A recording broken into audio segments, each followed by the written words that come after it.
Okay, I want to show you guys the first deal that I've ever completed and made a check on. It wasn't the first real estate deal that I ever started. That was a few months before. But this deal, what I did was I went to Broward County Property Appraisers. So if you're newer, if you want to find a property, one of the quicker ways to find a property is to go to the property appraisers website.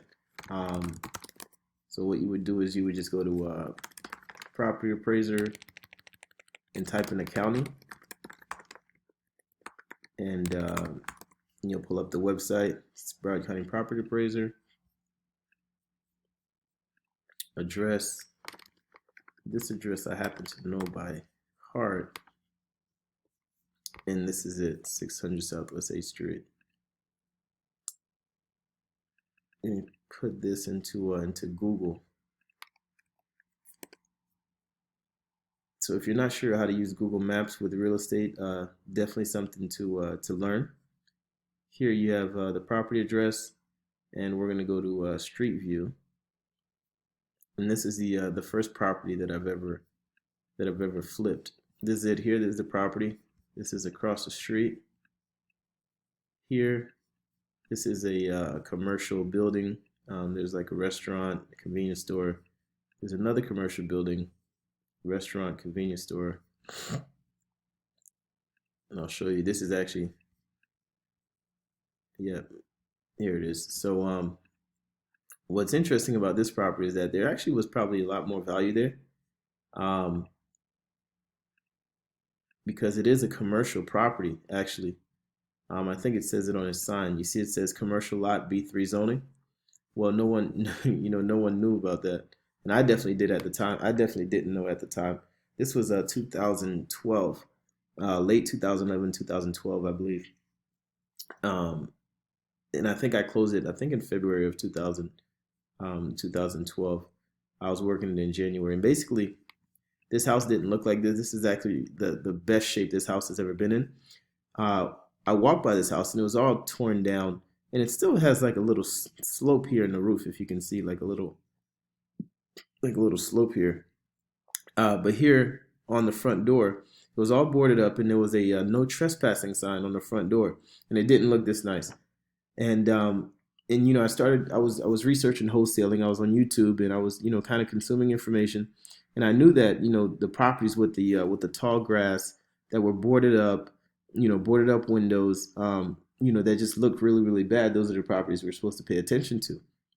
So I walked up to this property, and on the no trespassing sign, on the no trespass, that's my alarm.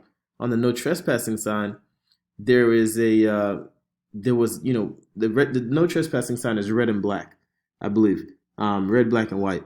And when you walk up to it, there was like some writing on the no trespassing sign, and very small it said, there was with like a Sharpie marker, it said for sale, and it left the homeowner's number or something like that. I'm pretty sure it said for sale, and then left the homeowner's number. And I'm thinking, why didn't the homeowner, just get a for sale sign? But what that did was that, if there was a for sale sign out here in the front yard, of course it would have been sold.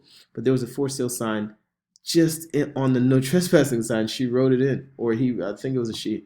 She wrote it in, and so I called her and I told her I was an investor, and I wanted to see the property, and whatever. I just stumbled through it all because I didn't even know what I was talking about.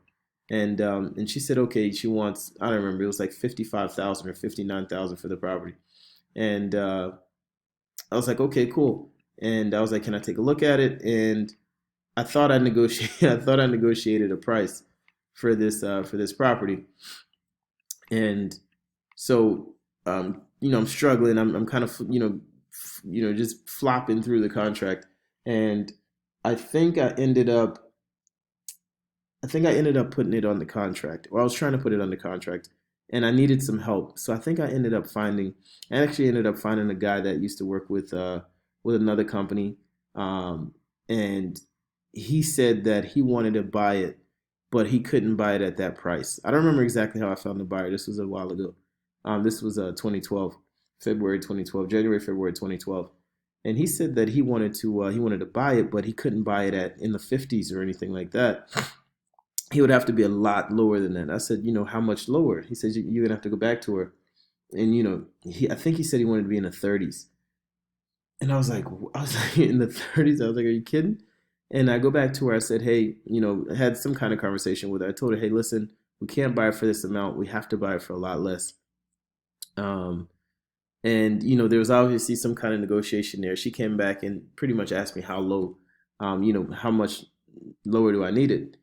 And and and he ended up telling me that because I told him I put it out. I think I ended up putting it out for I think I ended up putting it out for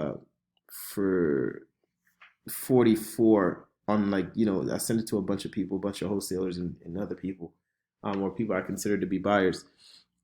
And he came in and he beat me down on price, and he wanted to buy it at 35, and I'm like, dude, I'm not even getting it at 35.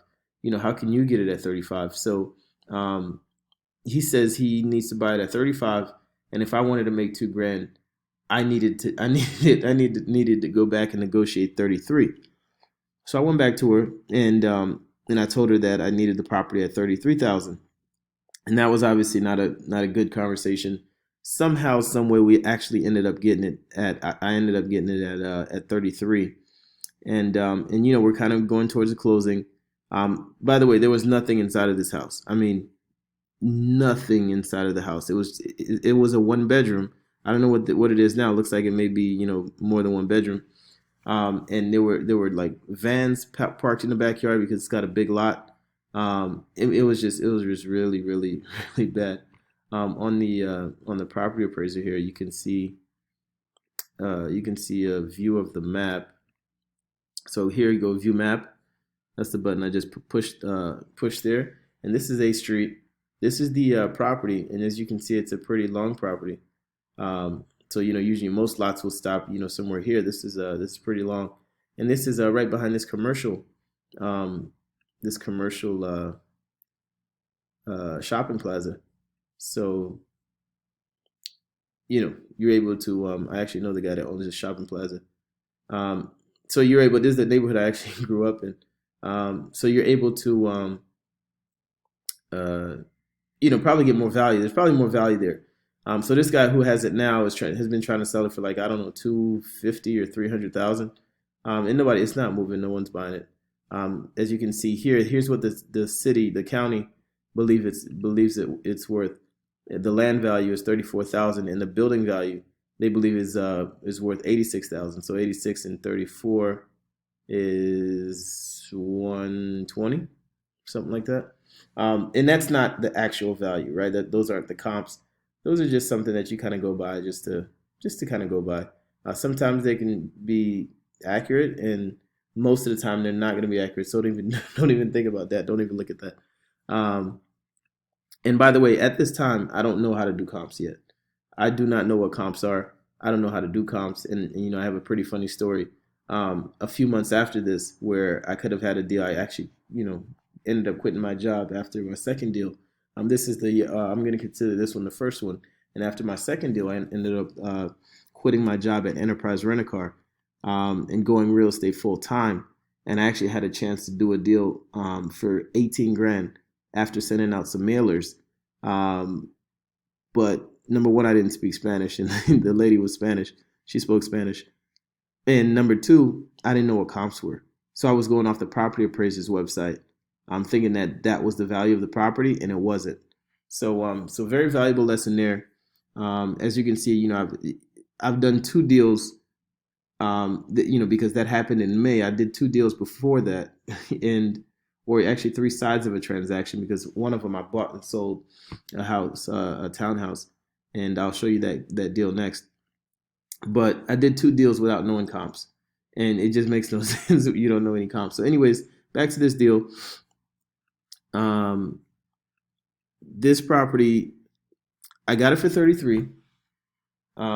Selling it to the guy at 35, and we set it up. Go to the closing table. One of the closing companies down here was going to close it, and we get there, and I find out either at the closing table or after that the guy made 10 grand, and he ended up selling it for 45, I believe. So he got it for 35. He ended up selling it for 45.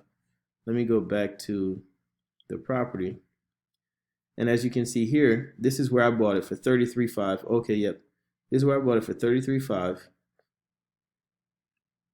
and it's probably not going to show. Yeah, it's not going to show. Um, it's not going to show. Meridian Trust. Did they actually close on it? Because I think they double closed on it.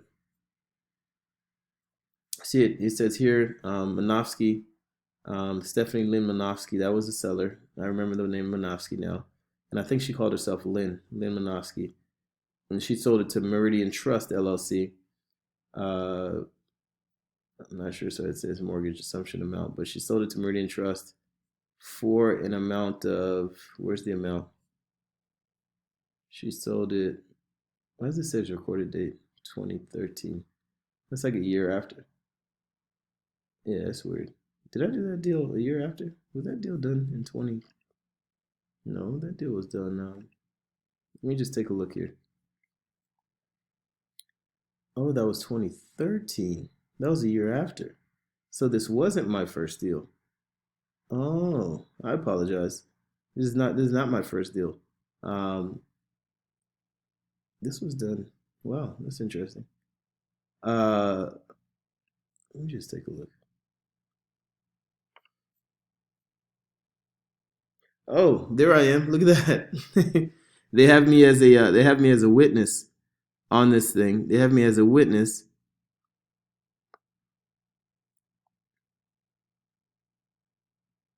And what date is this? This 11th day of March 2013. Okay, this is 2013. I quit my job in 2012. This is 2013. This is a year after. So my memory's a little off. Okay, so this is not my first deal. But let me wrap up the deal. So anyways, I get this property for 33,000 or 33.5, and the guy who's doing the deal with me gets it at he gets it at 35 or 35.5, and at the closing table or after the closing happens, I find out he sells it for I found out he sells it for 45, and I was getting it at 33.5. I actually had a buyer at 44, so I would have made 10, 11 grand or whatever, 11, 10, 5. I would have made 10,500 or 11 grand, whatever it is, or 11.5. Um, and he ended up making that money, and I made 2 grand. And that was one of my first lessons, and it's a lesson for you. That so what I did was I put it out at 44. I had it at 33 and change or 35, and I put it out for 44. And after I signed a contract with this guy, someone else came in behind him, someone who I still know, and they said, "Hey, Rob, I have a buyer for that property, and they wanted it for 44, whichever." Um, but I already had an agreement. I don't think I had a signed contract, but I'm a man of my word. So we signed the contract, and we got the deal done. So at least it was more validation to keep going, right? So the 2 grand was that was in my hands was more validation than anything. I didn't I knew the money would come. Excuse me. I knew the money would come later on, but it was more validation more than anything. And I was happy to get the 2 grand, and I needed the 2 grand. Uh, so that's that deal. And one thing I learned as well is because I started shopping that guy around because he was like, he told me, he says, "Hey, listen, Rob, I need to make 2 grand on each deal, on every deal that I do. I need to make 10 grand on every deal that I do." So I knew that once I sent him a deal, if he was interested, there was another $10,000 to be made. So I just kind of, because he played me a little bit, I started, I kind of sent him some deals just to see what he would pay. And if he says, yeah, Rob, I'll take that deal at 60. I knew that if he takes it at 60, he's going to sell it at 70. So I knew that I should be able to find somebody for 70 to close on that deal. So that's that. I'm going to go ahead and wrap up this video. And that's my second deal I ever did. I'm going to show you the first deal.